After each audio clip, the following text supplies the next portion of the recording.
أستغفر الله رب البرايا، أستغفر الله من الخطايا.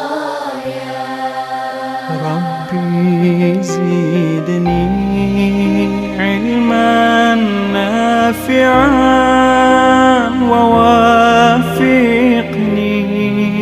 عملا مقبولا